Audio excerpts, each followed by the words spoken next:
Aliyev's Endgame, Holding Peace Hostage. Article by Tatev Hayrapetyan, published on July 30, 2025 on EVN Report. The text of the peace treaty between Armenia and Azerbaijan was agreed upon on March 13. However, despite calls and signals from different international partners, specifically from the White House, President Aliyev continues to refuse signing the agreement. He has openly raised the price of his signature, demanding not only additional concessions from Armenia, but also specific actions from Washington and other partners interested in this peace treaty and long-term regional stability. While Aliyev is clearly raising the stakes, recent developments reveal a deeply alarming reality. Aliyev appears to have no genuine intention of signing the treaty. His strategy suggests that he gains most from extending the process and introducing new demands. Several key indicators suggest Aliyev is not committed to finalizing a peace deal, recognizing Armenia's sovereignty and territorial integrity, or establishing normalized relations and lasting peace between the two nations and the broader region. Azerbaijan's institutionalization of the Western Azerbaijan expansionist agenda.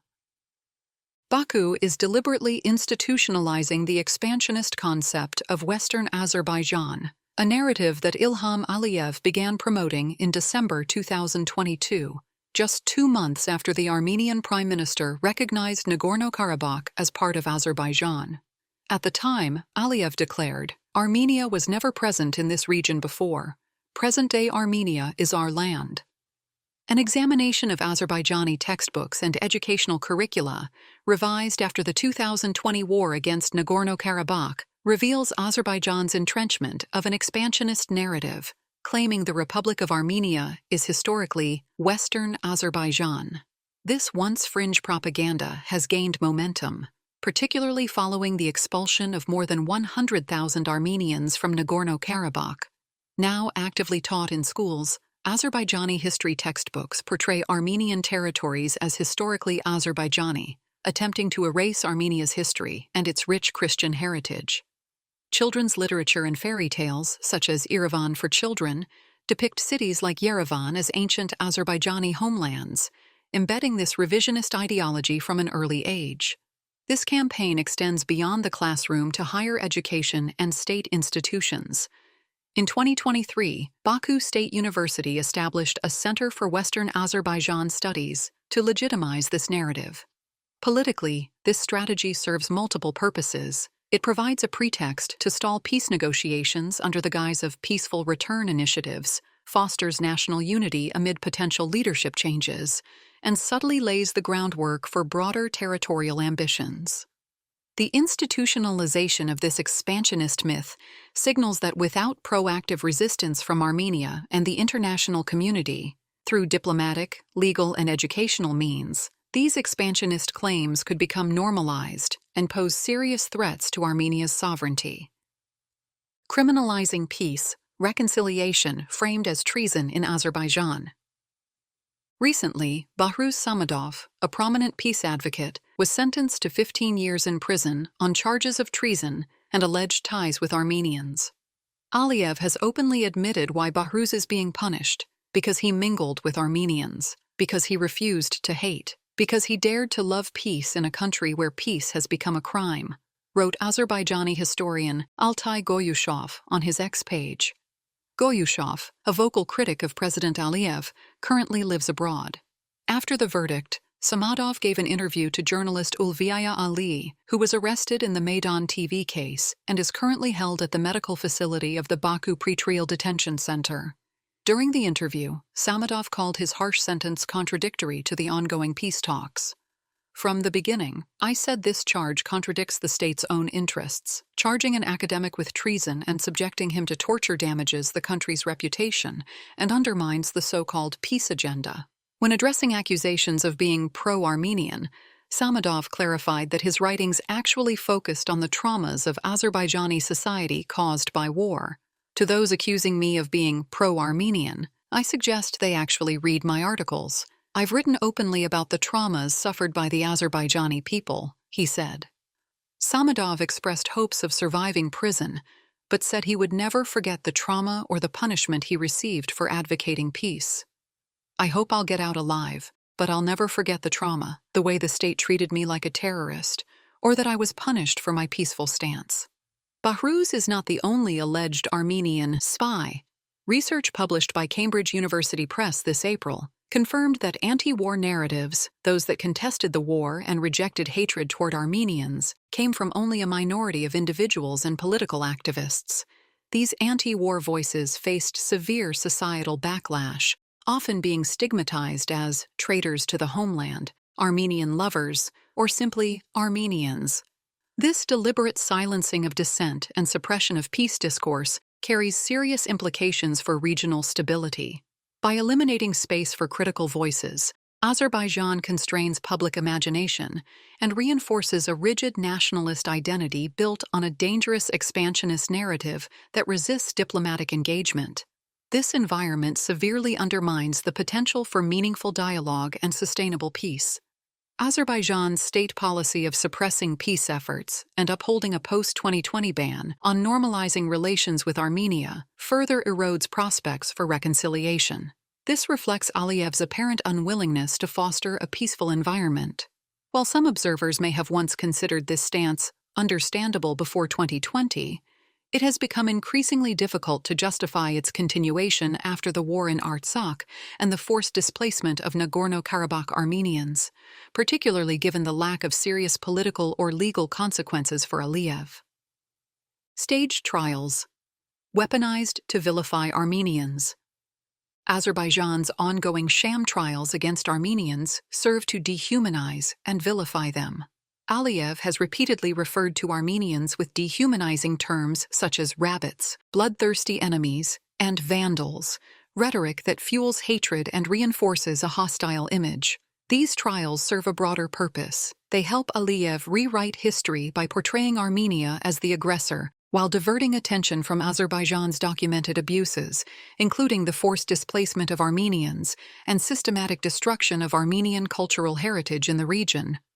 Until recently, the death penalty remained a possibility for these defendants. Kayal Bashirov, head of the Center for Political and Legal Studies, acknowledged this potential outcome. He described the legal proceedings against those accused of committing grave crimes against the people and state of Azerbaijan as the Baku process, noting that defendants face charges under more than 20 articles of the Criminal Code, many carrying potential life sentences. Since 1998, the death penalty has been removed from Azerbaijan's criminal code as the most severe form of punishment. However, it is still not entirely excluded under the Constitution of the Republic of Azerbaijan. This means that, in the future, the death penalty could potentially be reinstated in the criminal code. A further indication emerged on June 24 at the inauguration ceremony of the November 8 power plant in Mingachevir. During this event, Aliyev once again attacked Armenia in his speech, labeling it a war criminal state. This accusation merits scrutiny. If Azerbaijan possessed compelling evidence of anti-Azerbaijani propaganda by Armenian state leaders or proof supporting its war criminal state claim, it would not be pressing Armenia to withdraw all cases from international courts. Both countries have filed parallel cases at the International Court of Justice, ICJ, each alleging violations of the International Convention on the Elimination of All Forms of Racial Discrimination, CERD, related to the Nagorno-Karabakh conflict. Armenia accuses Azerbaijan of ethnic cleansing of Armenians, while Azerbaijan accuses Armenia of committing similar acts against Azerbaijanis. Both cases remain under ICJ review. The ICJ offers Azerbaijan an ideal venue to present its narrative to the world, yet it shows no interest in doing so. The blatant hatred and predetermined verdicts against Armenians held hostage in Baku expose Azerbaijan's lack of genuine commitment to peace. These trials serve not as instruments of justice, but as tools to incite hatred and aggression within Azerbaijani society. At the same time, they deepen anger and skepticism among Armenians, eroding trust in their government's peace initiatives, particularly in the aftermath of the forced displacement and ethnic cleansing of Artsakh's Armenian population. Azerbaijan escalates threats after finalization of peace treaty text. On March 13th, the Armenian Ministry of Foreign Affairs announced that the draft, Agreement on peace and establishment of interstate relations between the Republic of Armenia and the Republic of Azerbaijan had been finalized with negotiations concluded. The ministry said the peace agreement was ready for signing after Armenia accepted Azerbaijan's proposals on the two remaining articles. These articles reportedly included Baku's demands to withdraw international lawsuits and prohibit third-party monitors or troops along the Armenian-Azerbaijani border. Following the agreement's finalization, Azerbaijan intensified its disinformation campaign. While this campaign was active before the March 13th announcement, mostly through media outlets affiliated with the Azerbaijani government, it gained momentum when Azerbaijan's Ministry of Defense, MOD, became directly involved. The MOD has since issued numerous false and baseless press releases, alleging that Armenian forces have been firing across the border from various locations. Between March 16th and the end of April 2025, Azerbaijan's Ministry of Defense released 26 reports, 16 in March and 10 in April. Previously, only 3 such statements had been issued in 2025, twice on January 6th and once on March 5th. All these releases are available on Azerbaijan's Ministry of Defense website. The Armenian Ministry of Defense refuted all these press releases, stating they did not reflect reality. The Armenian MOD, in line with the Prime Minister's office, has repeatedly offered to investigate any evidence of Azerbaijani claims. Azerbaijan has not responded to these offers. Meanwhile, the Armenian side issued 2 statements, on March 31st and April 20th, with photographic evidence of Azerbaijani forces firing at residential buildings in Armenia's Shunik region. Intimidation tactics and threats became widespread, especially after the agreement on the peace treaty text and Armenia's official stance to sign it as soon as possible. However, when the Armenian Prime Minister and officials reduced their statements about signing the agreement, Azerbaijan's campaign abruptly stopped. In May, they issued only 2 such statements, and since June, they have been completely silent on the matter. This pattern suggests that Azerbaijan does not want public pressure regarding the signature, even though Armenian has met all of their demands and agreed to the final text. Azerbaijani forces hold major drills after peace text finalized. According to official reports from the Azerbaijani Ministry of Defense, Azerbaijan conducted over 30 joint and individual military drills and exercises from January to June 2025, primarily with Turkey, Pakistan, Iran, Serbia, and Kazakhstan. In January and February alone, Azerbaijan participated in 2 joint and 4 individual military exercises. After the peace treaty text was agreed upon, 26 joint and individual military exercises were conducted during March, April, May, and June, either involving Azerbaijan or taking place on its territory. Between March and May, Azerbaijan participated in 6 international joint military exercises and training events, including a joint exercise with Iran. During this same period, the Azerbaijani armed forces conducted 14 individual, domestic military exercises, including tactical exercises, reservist training, and live-fire drills. In June, Azerbaijan conducted 3 joint and 3 individual military exercises. From January to June, just half a year, Azerbaijan conducted a total of 30 joint and solo military exercises. This clearly demonstrates the country's significant emphasis on military power. It's particularly noteworthy that after the treaty text was agreed upon in mid-March, military drills increased rather than decreased. This pattern suggests that the policy of using force, or threatening to use force, remains firmly in place, raising serious questions about President Aliyev's commitment to peace.